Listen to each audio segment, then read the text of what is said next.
Sullivan Clark, welcome. Cheers, Mark. Thank you. 25 years of age, and many people are billing you as the emerging star of Q Sports out of New Zealand, following in the footsteps of Dean O'Kane. And let's be honest, it has been a long time between drinks. How do you like that? Do you like that moniker? I don't mind it. I prefer not to be, I suppose, compared to anything. I just want to be able to do things in my own way and kind of achieve my own dreams, my own goals. But it's nice to be compared to someone who's actually had like a large amount of success in terms of New Zealand Q Sports and a reasonable amount on the world stage as well. So yeah, it's nice. This is not a sport that you started at 6 or 7. You started this at 18, 19 while at university in Wellington and Victoria. And 5, 6 years on, you're now competing amongst the very best in the world. How? In a funny way, from a young age, I've always had some, I guess you could say, level of hand-eye coordination and sports IQ, I guess you could put it. So yeah, I'm not really sure, but it's more just the dedication and the perception of the game. And I think that like the way I've perceived the game and the way that I've approached the game to create a lot of consistency in my mentality or my technique, I think that's kind of brought my level up very quickly. And then now it's just a matter of maintaining those processes and just continuing down that same line of adding things in and adjusting the process depending on like how well or how much you're improving in that moment. Did the love of the sport come out of the fact that you're doing a psychology major at Victoria and you hated that so much that the only place you were happy was on a small table in the dorms? Yeah, to some extent that's a very good way of putting it, I think. But yeah, that was the only time that I really found the most joy. As you say, down in Wellington I was studying psychology, and yeah, that lead of psychology also brought me to the game as well, because it's so fascinating about the brain and how the performance can fluctuate with the way your mentality's shifting. It can be the very small things, and yeah, as you say, like as I didn't enjoy that, now I've moved into pool, and that really brought joy into my life. And so I realized that if I want to continue this feeling of positivity and joy, then I want to continue to use this every single day. So I wanted to involve pool every day into my life. Speaking with you and sort of speaking to you prior to this interview, you come across as somebody who is very, very academic. You're clearly very intelligent. You analyse a lot. Is there a danger in overthinking it? Yes, I believe there's a danger in overthinking it, definitely. But there's a time and place, I guess, for that analytical mindset, and most of the time that analytical mindset is on the practice table. When it comes to tournaments, when it comes to the moments of pressure, as you say, you can't be in an overthinking mindset. You can't be in an overly analytical mindset. So that's when I need to let the, I guess you could say, the logical brain kind of simmer down and the instinctive brain come up, and just trust the processes that I've implemented, and just move through the zones, really move through the gears. The greatest ingredient you can have in sport is passion and desire. The only way you truly test that, I believe, is in adversity. Now, you're lucky in the fact that your parents do back you financially to a degree, allow you to travel, allow you to support yourself. Is there a danger in having it too comfortable behind the scenes? Definitely. There's always a danger in being too comfortable. You see it a lot in high-level sports. You see these people grow to a level where they have all of a sudden thought they've made it, and they get comfortable and things don't necessarily go your way as much because you're not holding on to the same processes that got you there in the first place. But I agree with that the hardship can really grow someone and create a lot of courage in someone. But it's that I try to find another way to do it, and try to create challenges like running, or running's the main one at the moment, and I just constantly want to make it harder and harder and harder. It's not just a simple form of exercise for me. It's actually like constantly trying to create a challenge and constantly trying to break down some form of mental barrier to kind of explore new areas, I guess.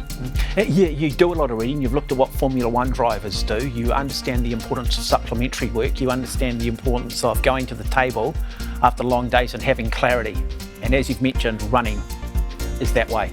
Yeah, running's huge. I believe running's one of the most important things for pool or high-level sport just in general, because something like, for example, weightlifting, and I'm not knocking weightlifting at all, it's just you have these moments of high pressure or moments of high resistance, and then you have little breaks, and then you're coming in and out of this mental zone that you're trying to create. But with running, you're constantly just pushing it and pushing it and pushing it. So by pushing it and trying to create a new level that you think you're tired now, you think this is your limit now, but what if I can go a little bit further? And then as your body starts to adjust to that distance or that load, you could say, you push it a little bit further and you constantly push it a little bit further, but it's just because it's an extended period of time that you have to hold this high level of mentality. I think that when it comes to a pool tournament and you'll walk around the pool table for 8-10 hours a day, by the end of the day, you know that you can keep going, you can trust your ability to keep going, and you can trust that your mentality can break new ground all the time. You're under pressure at the table. You find yourself down, first to 7, you find yourself down by 3 or 4 frames. Tell us what your mindset is in a situation like that. Funnily enough, I don't really care. Like, it's just, for me, it's just about all my processes that I've kind of briefed, as you asked me before. It's whether the guy's 7-0 up or I'm 7-0 up, all it is about the next shot and bringing my process that I've worked on for this short period of time and just trying to do that to the best degree that I can do it. So whether the guy's 7-0, whether it's hill, it's all about the processes. So I'm not really fussed, to be honest. Like, those unforced errors, and I'll use that term, unforced errors, shots that you should make that you don't make. How easy do you find it to just block that even though you've sort of opened the door and probably means you're going to lose the frame, possibly the match? Yeah, and it's exactly as you said, like I've possibly lost the frame and possibly the match, and I kind of just accepted that as what it is, and then just control what I can control. And if I'm sitting in the chair, the only thing I can control is how relaxed I am, how comfortable I am, and whether they're doing anything on the table. I kind of just try to get so involved in the moment that whether I've missed a ball 10 seconds ago or whether he's about to make the 9 ball in 10 seconds time, it's all just what's happening right now. And right now all I can control is my heart rate, my breathing, the relaxedness in my shoulders. Those are the only things I can control in that moment, so those are the only things I intend to control. What aspects of the game do you feel you still need to sort of work on? My mentality is definitely a work in progress, because I think you're working your whole life to gain strong mentality and find the right balance in what works for you and what doesn't. But just about every aspect, I think I need to improve in every aspect of the game, especially breaking, because it's quite a knowledge part of the game and how to adjust. And breaking, kicking, everything. I think my technique kind of holds me up at the moment because it's quite different to a typical pool player, I guess you could say, but I think all the aspects I need to improve on, and I think to be honest, I intend to hold that mentality all the time. I don't ever really want to get to a place where I feel that I'm exceeding a certain level or I've made it mentality, so I think I just want to improve on every area all the time, really. Everybody has an opinion watching. You don't want coaching by committee, but everyone needs a coach. Everyone needs a sounding board. Who coaches you? Where do you seek advice? Well, a lot of my advice at the start came from YouTube in a funny way, but I have a few mentors in New Zealand, like Wayne Carey, for example, and then Tony DeFontenay, and they just show me a lot of different angles and different perception, and I think that's the main thing, is inviting alternate perception into your mindset or into your the way you want to play the game or your life, and then not really necessarily listening to them completely and just doing what they're doing, but taking what you think is really good, what they have to say, and kind of mixing it into your own belief system. And I think...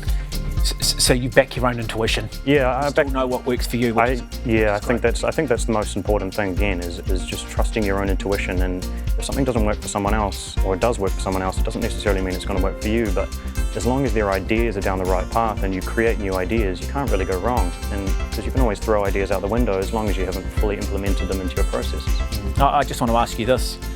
When you break and we're playing 9 ball and you sink a couple of balls, or you sink our ball, how quickly does it take you to map the table so you know what your second shot is, your third shot, your fourth shot, and how this game will play out?